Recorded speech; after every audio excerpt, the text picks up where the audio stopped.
दीदी अभी ये कथा वाचकों में एक माहौल क्रिएट हो रहा है पूरे देश के अंदर कि आप जो उपदेश देते हैं या जिस तरीके से ये क्या चमत्कार, जैसे बागेश्वर धाम पे जिस तरीके का आरोप लगाए गए हैं कि एक चमत्कार धर्म के साथ में क्या ये जायज़ है क्या कि चमत्कार हो और वो लोगों की ऐसी समस्याएं सुनी जाएं, तो इस चीज़ से आप सहमत हैं क्या? मुझे नहीं पता, क्योंकि मुझे इस बारे में जानकारी नहीं है। देखिए, सबकी अपनी अपनी विद्या है। आप मुझसे मेरी कथा के बारे में पूछेंगे तो मैं आपको स्पष्ट रूप में बता पाऊंगी, क्योंकि मैं उसके बारे में पढ़ रही हूँ। पर कोई और अगर कुछ कर रहे हैं तो वो उनकी पढ़ाई क्या है, वो कैसे कर रहे हैं, मुझे पता नहीं है। तो उस पर अगर मैं टिप्पणी करती हूँ तो मैं गलत हूँ। आप गृहस्थ आश्रम में कब प्रवेश करेंगे? तो मैं तो करूँगी। आध्यात्म का मतलब ये नहीं है कि मैं शादी नहीं करूँगी, बिल्कुल करूँगी। पर जैसा मैं यही बात कह रही हूँ कि आज देखिए, क्योंकि हम चीज़ें आपको अच्छे के लिए मिलती है, आप उसका बुरा इस्तेमाल करते हैं। सोशल मीडिया आपको अच्छे के लिए मिला है, आज आप सामने हैं, मैं यहाँ बैठी हूँ, आप मेरी बात हर घर तक पहुँचा सकते हैं, ये एक अच्छा है। लेकिन अगर वो बात मोड़ के घुमा के करेंगे तो ये गलत है।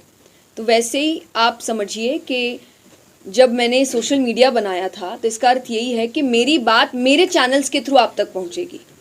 पर लोग अलग अलग चैनल, फेक चैनल बनाकर कह रहे हैं कि ऐसे हो रहा है, वैसे हो रहा है। तो अगर मेरी शादी होगी तो मेरे चैनल से बता दी जाएगी। आप देश को हिंदू राष्ट्र बनाने की जो कवायद चल रही है, ऐसा ही मांग कर रहे हैं वो लोग, और उसका भी एक बीड़ा जो एक युवा संत ने उठा रखा है। मैं आपसे जानना चाह रहा हूँ, इस मामले से आपका सरोकार है तो क्या है, क्या बोलना चाहिए आप?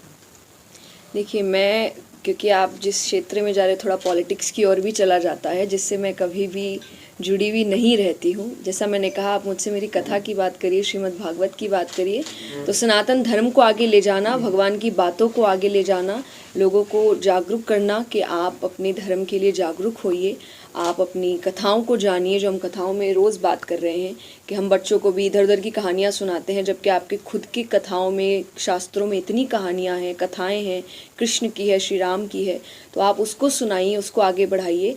इस पर मेरा पूर्ण सहयोग है कि आप इस बात को, इस धर्म को आगे लेकर जाएं। भागवत कथा का जो उद्देश्य है, उसके अनुसार आप यहाँ के युवाओं के लिए क्या कहना चाहेंगे?